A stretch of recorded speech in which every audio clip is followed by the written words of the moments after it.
नमस्कार साथियों, आज की ताज़ा खबरों में आपका स्वागत है। सरकारी कर्मचारियों के लिए खुशखबरी, 1 जुलाई को मिलेगा 3 गुना डीए, बढ़ जाएगी बम्पर सैलरी। नगरीय निकाय चुनाव से पहले आरक्षण प्रक्रिया पर हाईकोर्ट ने लगाई रोक। देश में एक बार कोरोना का खतरा बढ़ा, महाराष्ट्र के बाद मध्य प्रदेश में लग सकती है पाबंदी। रिटायरमेंट के दिन ही कर्मचारियों को मिल जाएंगे सभी पेंशन लाभ, ग्रेजुटी के बदलेंगे नियम। मध्य प्रदेश के कर्मचारियों के लिए खुशखबरी, 1 अप्रैल से 30 अप्रैल तक होंगे तबादले। तो चलिए अब खबरों को विस्तार से जान लेते हैं। यदि आप चैनल पर नए हैं तो इसे सब्सक्राइब कर लें और साथ में बेल आइकन को प्रेस कर दें। चलिए शुरू करते हैं। देश में वैश्विक महामारी कोरोना वायरस नियंत्रण में आने के बाद एक बार फिर बेकाबू नजर आ रहा है। कोविड-19 के नए मामले बेहद तेज़ी से बढ़ रहे हैं। महाराष्ट्र समेत कई राज्यों में स्थिति बेकरार हो गई है। महाराष्ट्र में पिछले 24 घंटे में कोरोना के 16,620 नए मामले सामने आए हैं, जो कि इस साल के दैनिक मामलों में सर्वाधिक हैं। महाराष्ट्र के बाद मध्य प्रदेश में कोरोना संक्रमण के मामले बढ़ रहे हैं। संक्रमण के प्रसार को रोकने के लिए शिवराज सरकार कई तरह की पाबंदियां लगाने पर विचार कर रही है। मध्य प्रदेश में लगातार बढ़ते कोरोना संक्रमण को देखते हुए सख्ती लगाए जाने पर विचार किया जा रहा है।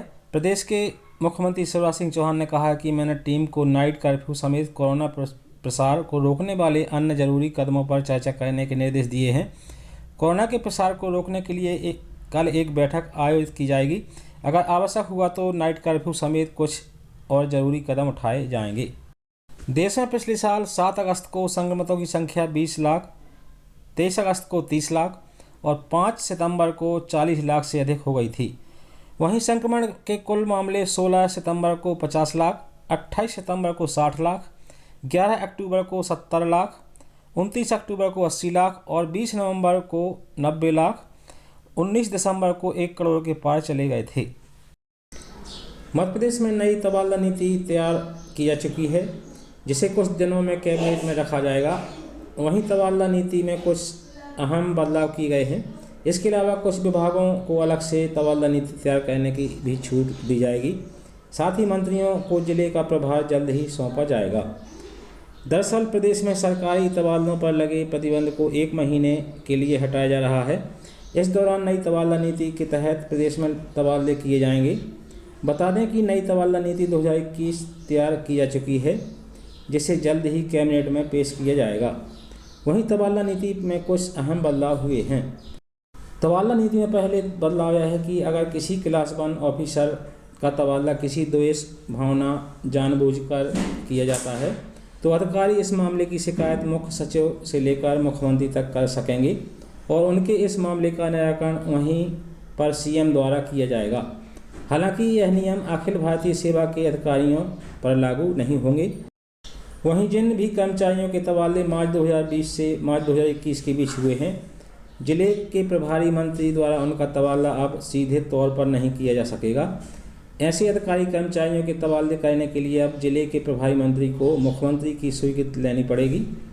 वहीं सीएम की स्वीकृति के बाद ही अधिकारी कर्मचारी का तबादला किया जाएगा।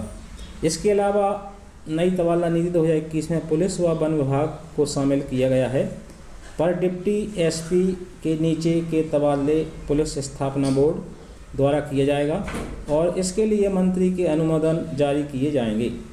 वहीं डिप्टी एसपी और उनके सीनियर अफसरों की फाइल प्रभारी मंत्री की मंजूरी के बाद ही मुख्य सचिव या मुख्यमंत्री तक पहुंचाई जाएगी। इसके अलावा नई नीति के तहत कोरोना से गंभीर बीमार हुए सरकारी कर्मी को तबादले में छूट दी जा सकती है। हालांकि अभी यह नियम कुछ बीमारी पर लागू हैं, जिसके बाद यह छूट सिर्फ नियमित जांच कराने वाले कर्मियों को ही मिलती है। अब इस पर सरकार नई नीति बना रही है। वहीं नई नीति के तहत शिक्षा विभाग को तबादला नीति 2021 से बाहर रखा जाएगा। माना जा रहा है कि कुछ प्रावधानों के साथ स्कूल शिक्षा और उच्च शिक्षा विभाग को सरकार अलग तबादला नीति जारी करने के निर्देश दे सकती है। वहीं सूत्रों की माने तो तबादला नीति को कैबिनेट में पेश किए जाने के बाद ही मंत्रियों को जिले का प्रभार सौंप दिया जाएगा। मुख्यमंत्री शिवराज सिंह चौहान सीएम बजट सत्र के बाद संगठन से चर्चा कर मंत्रियों को प्रभार बांट सकते हैं। बता दें कि मंत्रियों को जिले का प्रभार पिछले 8 महीने से अटका हुआ है, जिस पर अब जल्द ही निर्णय लिया जा सकता है। प्रदेश में नगरीय निकाय चुनाव के संबंध में हाईकोर्ट ने बड़ा फैसला दिया है। नगरीय निकायों के अध्यक्ष और महापौर के आरक्षण के लिए पिछले साल 10 दिसंबर को जारी नोटिफिकेशन के उस भाग पर रोक लगा दी है जिसमें अनुसूचित जाति जनजाति के लिए लगातार दूसरी बार आरक्षित किया गया है। कोर्ट के आदेश से प्रदेश के 2 नगर निगम मुरैना व उज्जैन के महापौर और 79 नगर पालिका व नगर परिषद के अध्यक्ष पद के लिए हुआ आरक्षण प्रभावित होगा। कोर्ट ने स्पष्ट किया है कि याचिका के लंबित होने के चलते नए सिरे से कोटेशन पद्धति को अपनाते हुए आरक्षण करने पर किसी प्रकार की कोई रोक नहीं रहेगी। इसके बाद चुनाव कार्यक्रम घोषित करने के साथ ही चुनाव कराया जा सकेगा। मामले की अगली सुनवाई अप्रैल में होगी। इस फैसले का सीधा असर मध्य प्रदेश के नगरीय निकाय चुनाव की घोषणा पर पड़ेगा। माना जा रहा था कि 15 मार्च तक निकाय चुनाव की घोषणा होती है, लेकिन अब इस प्रकरण का निपटारा हुए बिना नगरीय निकाय के चुनाव की प्रक्रिया शुरू नहीं की जा सकती। नगरीय निकायों में महापौर और अध्यक्ष का आरक्षण एक साथ होता है। इसमें आबादी व कोटेशन दोनों को आधार बनाया जाता है। एडवोकेट मानवर्धन सिंह तोमर की याचिका पर सुनवाई करते हुए जस्टिस शील नागू और जस्टिस आनंद पाठक की डिवीजन बेंच ने कहा कि अभी कोटेशन पद्धति की अनदेखी करते हुए अध्यक्ष पद के लिए आरक्षण किया गया है। इससे एक वर्ग का व्यक्ति लगातार 2 बार चुनाव लड़ सकेगा और गैर आरक्षित वर्ग के व्यक्ति को प्रतिनिधित्व करने का अवसर नहीं मिलेगा। इसलिए इस पर अंतरिम रोक लगाई जाती है। दरअसल हाईकोर्ट में जनहित याचिका दायर की गई जिसमें मध्य प्रदेश की उन नगर निगम, नगर पंचायत और नगर पालिका परिषद के अध्यक्ष के लिए हुए आरक्षण को ये कहते हुए चुनौती दी गई कि यह निकाय लगातार दूसरी बार एसटी अथवा एससी वर्ग के लिए आरक्षित किए गए हैं। उसमें उज्जैन और मुरैना नगर निगम के साथ 79 नगर पालिका व नगर परिषद शामिल हैं। एडवोकेट अभिषेक भदौरिया ने बताया कि निम्नानुसार अध्यक्ष पद का आरक्षण कोटेशन पद्धति अपनाते हुए कराया जाना चाहिए।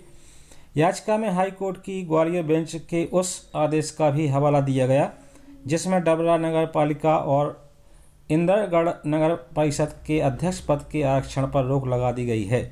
दोनों जगह अध्यक्ष का पद एससी वर्ग के लिए लंबे समय से आरक्षित किया जा रहा है। डबरा और इंदरगढ़ के मामले में अतिरिक्त महाअधिवक्ता अंकुर मोदी ने कोर्ट को बताया कि चूँकि कोर्ट के केवल 2 निकाय के अध्यक्ष पद के लिए किए गए आरक्षण पर ही रोक लगाई है, इसलिए शासन ने शेष स्थानों पर चुनाव की प्रक्रिया शुरू कर दी है। हालांकि उन्होंने यह भी माना कि अभी चुनाव कार्यक्रम घोषित नहीं किया गया है। अगली बड़ी खबर, सेवानिवृत्त होने वाले सरकारी कर्मचारियों के लिए अच्छी खबर। सरकार ने सेवानिवृत्त पर मिलने वाला सभी तरह के पेंशन लाभ को बिना देरी किए समय पर देने का फैसला किया है। कार्मिक और लोक शिकायत मंत्रालय के तहत पेंशन और पेंशनर कल्याण विभाग ने सभी मंत्रालयों को पेंशन का लाभ सेवानिवृत्ति के दिन ही सुनिश्चित करने के लिए पत्र लिखा। दरअसल विभाग ने पाया कि नियमों और निर्देशों में निर्धारित समय सीमा और भविष्य सॉफ्टवेयर, ऑनलाइन पेंशन स्वीकृति और भुगतान ट्रैकिंग प्रणाली के माध्यम से प्रक्रियाओं का सरल और सुव्यवस्थित करने के बावजूद पेंशन भुगतान आदेश और सेवानिवृत्त लाभ देरी से देने के बहुत सारे मामले प्रकाश में आए हैं। विभाग के पास बड़ी संख्या में मिली शिकायतों में सेवानिवृत्ति के कई महीनों बाद भी सेवानिवृत्ति देय राशि का भुगतान न करने से संबंधित सेवानिवृत्ति की बकाया राशि के निपटान में देरी के मुकदमेबाजी भी होती है। अधिकांश मामले में कोर्ट ने देरी की अवधि में ब्याज सहित भुगतान करने का आदेश दिया और विभाग के अधिकारियों को लेकर तल्ख टिप्पणी भी किया है। नियमित रूप से निगरानी करने का निर्देश। सेवानिवृत्त का लाभ देने में देरी न हो, इसके लिए सरकार ने सभी विभाग के शीर्ष अधिकारियों को निर्देश दिया है कि वह खुद से पेंशन के मामले की निगरानी करें। इसके साथ यह भी सहमति बनी कि पेंशन मामलों की समीक्षा करने के लिए प्रत्येक कार्यालय विभाग में एक प्रभावी निगरानी तंत्र स्थापित किया जाएगा। इसमें भविष्य सॉफ्टवेयर से उपलब्ध जानकारी का उपयोग किया जाएगा। कर्मचारियों की सेवानिवृत्ति के अवसर पर कार्यालयों में अक्सर विदाई कार्यक्रम आयोजित किए जाते हैं। यह सबसे उपयुक्त समय है जिसका उपयोग पेंशन मामलों की प्रगति की समीक्षा करने और संबंधित कर्मचारियों को सेवानिवृत्त देय राशि के समय पर भुगतान के महत्व के बारे में किया जा सकता है। प्रत्येक विदाई समारोह में उस ऑर्गेनाइजेशन के प्रमुख, उस विभाग कि सभी कर्मचारियों के पेंशन मामलों की प्रगति की समीक्षा कर सकते हैं जो अगले 6 महीनों में सेवानिवृत्त होने वाले हैं। अगली बड़ी खबर, केंद्रीय कर्मचारियों और लाखों पेंशनर के लिए बहुत जल्द अच्छे दिन आने वाले हैं। केंद्र की मोदी सरकार इस साल अपने कर्मचारियों को महंगाई भत्ते की 3 किस्त एक साथ देने वाली है। इसकी घोषणा भी हो चुकी है। लंबे समय से महंगाई भत्ते का इंतजार कर रहे कर्मचारियों के लिए यह नए साल और होली का बहुत बड़ा गिफ्ट होगा। दरअसल वित्त मंत्रालय ने पिछले दिनों सदन में बताया कि 1 जुलाई 2021 को महंगाई भत्ते का भुगतान कर दिया जाएगा।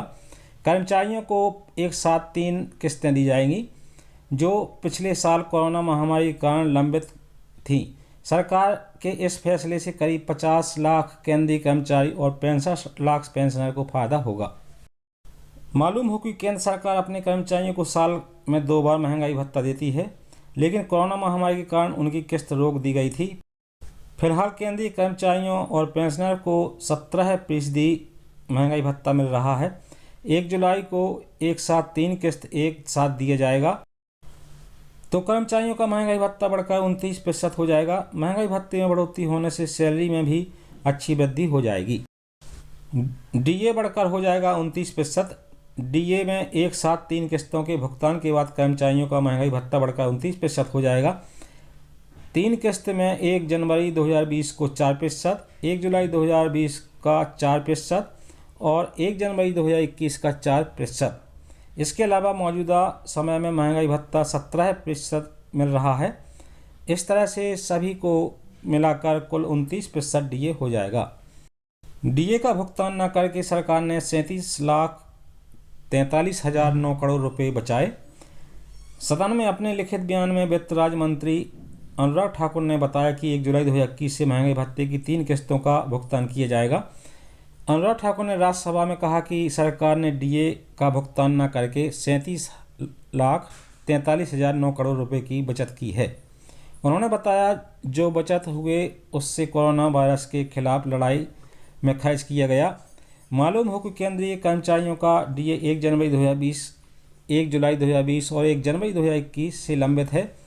साथ ही जानकारी पसंद आई तो वीडियो को लाइक करें, शेयर करें। धन्यवाद। जय हिंद।